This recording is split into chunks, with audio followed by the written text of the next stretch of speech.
Everybody. So I finally finished, I guess you could say, refurbing this M43 Spanish Mauser.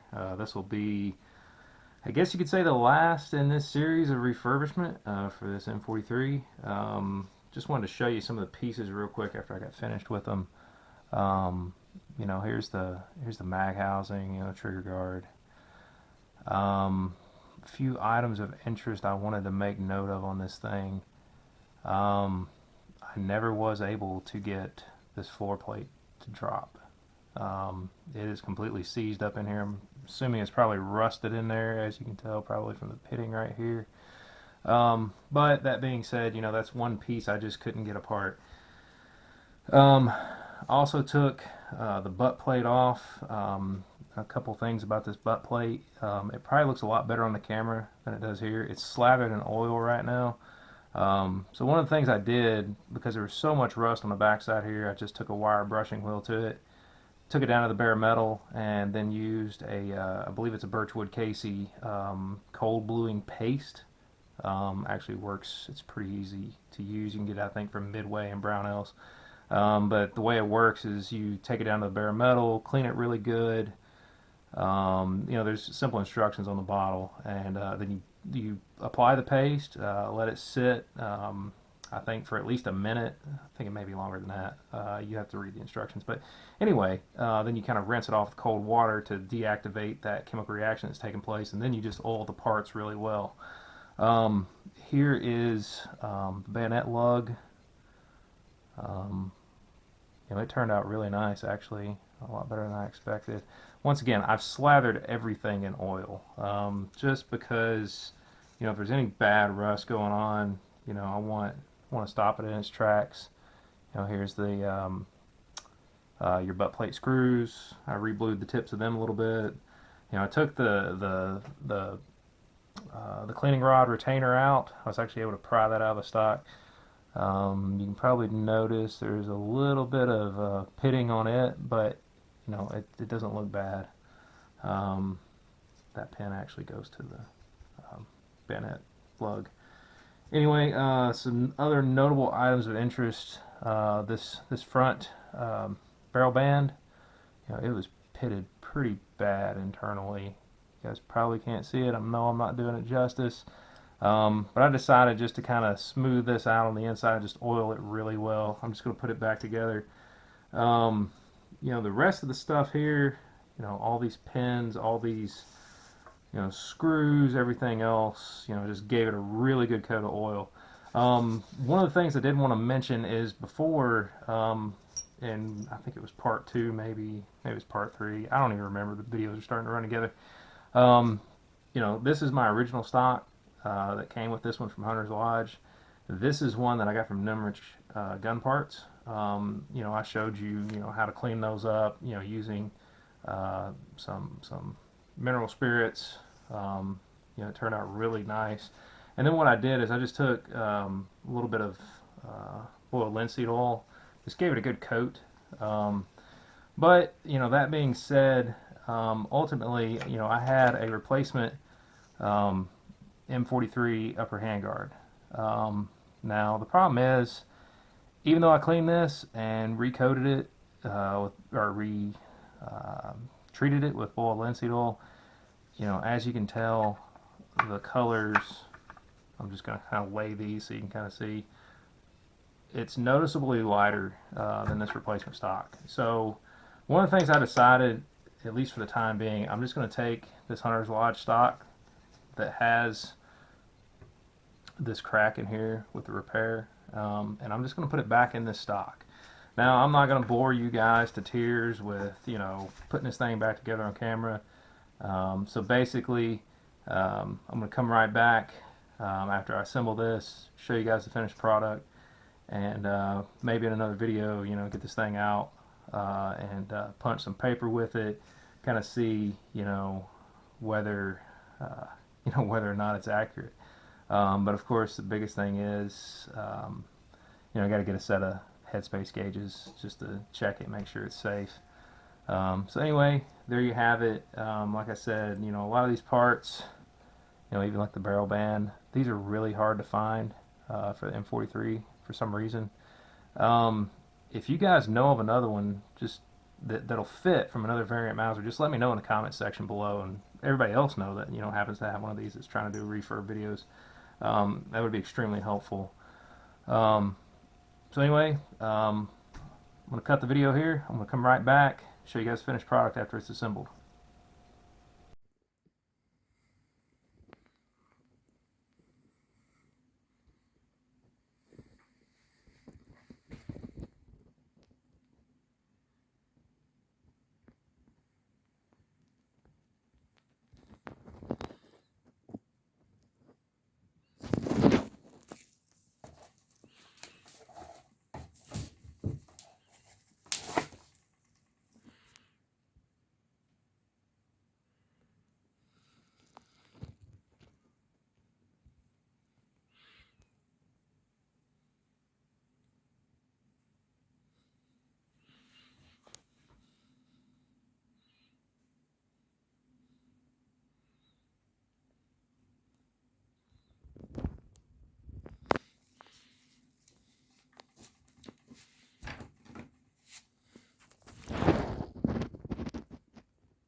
Hey everybody, so this is the final installment of this M43 Spanish Mauser, at least from a refurbishment perspective. Um, I learned a few things with this. This Spanish Mauser I got from Hunter's Lodge. Learned a lot actually. I will say this. Yes, there's some pitting on this rifle. However, I think overall, I'm pleased with how it turned out. You guys may not have noticed, but I did put the original stock back in here, or put it back in the original stock, the one that had this chip and this repair spot from Hunter's Lodge. And the reason I did this is there's an insert back here for this screw that appeared to be rusted, and I was afraid if I tried to punch that out and put it into my other stock that you guys had seen in the previous video, or in the previous part of this video, that I would damage the stock. I know this was an all numbers matching rifle. I'm fairly certain that this was the original stock also. So just that's one of the reasons I decided to keep it in the stock. It's not hurting anything. The only thing I did have to replace was this handguard, which I got from Gun Parts Corp, and as you guys can see, it fits rather nicely. I don't know how well you can see that. My lighting is terrible. I apologize. Yes, I know I need to work on that. But like I said, all in all, I'm pleased with how it turned out, and I think this can be one of those everyday shooters. The final step in the process is to get obviously a set of headspace gauges for 8mm Mauser, but I'll just show you guys real quick. This rifle is unloaded. Always start with an unloaded rifle. As I've told you before, you don't want to go off and accidentally shoot the cap. So anyway, but from a functional perspective, I think this thing will function just fine. Yes, there is a little bit of pitting below the wood line, which you guys have seen in my other videos. However, I don't think it's going to affect functionality. It's mainly the looks. So anyway, like I said, I think it turned out pretty good for such a cheap rifle. I don't think you're going to spend, roughly $250 and get one that's in this good a shape, especially nowadays. One of the things I did want to point out, like I spoke to you guys previously, this barrel band, it's a particular length. Additionally, I don't know if this is unique to the M43 or not. Another thing that I wanted to mention is, which I mentioned this in the previous part of this video, if you guys happen to know something else that'll fit this, let me know, because these seem to be hard to come by, and a lot of times you'll get a stock that won't have this band included. Another thing, or this spring clip, whatever it's called, another thing is they attached this, well, let me show you guys. They attached, I guess it's an auxiliary bayonet lug here. What this was for the Bolo bayonets, some of those older ones that they had already had in service, and so that they could still utilize them on this M43 Spanish Mauser. Now, interestingly enough, if you drive this pin out and drive this off, you're left with a standard K98 style bayonet lug. Now, that being said, I have an FN, I believe it's an FN, 1924 bayonet here, and it fits perfectly. I actually did a test fitment off camera before I assembled this thing completely, because I wanted to know, well, what else will fit it. So for worst comes to worst, if you absolutely have to have a bayonet to fit this thing, and you can't find one of the Bolo ones, which I'll put a picture in here so you guys can see what I'm talking about, with a little bit better description, because I'm going off memory here. You can get these FN 1924 bayonets. I mean, this is one, believe it or not, this is one that was sitting in my grandfather's house and didn't have a rifle for it. And we never knew what it was for, or at least I never knew, so I decided to look it up here recently when I started getting into these Mausers. And I mean, this thing is beautiful. I mean, it's in excellent shape. Blade still looks wonderful, no gouges. It's a really nice bayonet. But that being said, these are very common, and you can get them quite cheaply, actually. Anyway, even if you were to find them with some cracked grips on them, you can get new production grips. Of course, as you can see here, you probably have to have some sort of special tool to get these lugs out of here to disassemble this thing. But that being said, the cool thing is like I said, you remove this auxiliary lug here, and this thing will fit on here. Just to kind of line it up so you can kind of see. It'll fit on here just perfect, and it does. Only other final mentions on this, like I told you guys previously, I couldn't get this rear sight tower, or this rear sight, off of here. It's rusted pretty good to it. Not to mention, that screw there is pretty seized up, and I kind of gave up on it, especially after I broke a bit with my impact driver after soaking it multiple times with PB Blaster. So it's going to stay like it is, because guess what, it still works. So anyway, there you have it. Like I said, next step, get some headspace gauges, and maybe take this thing and punch some paper, see how accurate it is. I guess a lot of YouTubers out there, still do a bullet test on these things. Let's see if it swallows up the bullet. I don't know. Not really looked at it. I don't know if you guys can see that, but it does not swallow that bullet. Now, granted, that is by no means a safe way to check headspace.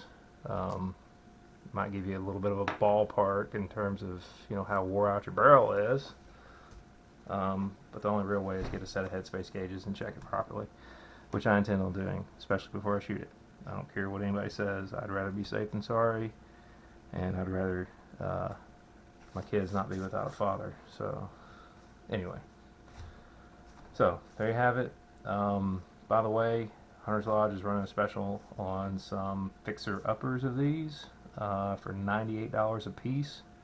I may pick up another one, you know, because this one wasn't necessarily terrible. I know a lot of you guys in comments, you know, hate Hunter's Lodge, and you know, my personal opinion, you know, when I first took this apart and this thing was, you know, the handguard was glued to the lower, you know, at first I was a little upset about it, but you know, personally, I think what they tried to do, because what had happened is the screws had rusted off underneath here that hold that barrel clip, you know, where it clips around the barrel here. I personally think they just tried to make this to where it would stay together for, you know, whoever was getting it. I don't think they were trying to hide the rust. I don't think there was any deception there. I think they truly just wanted to provide, you know, some sort of a complete rifle, you know, for your average, you know, Joe or whatever that wanted, you know, to have something they could shoot.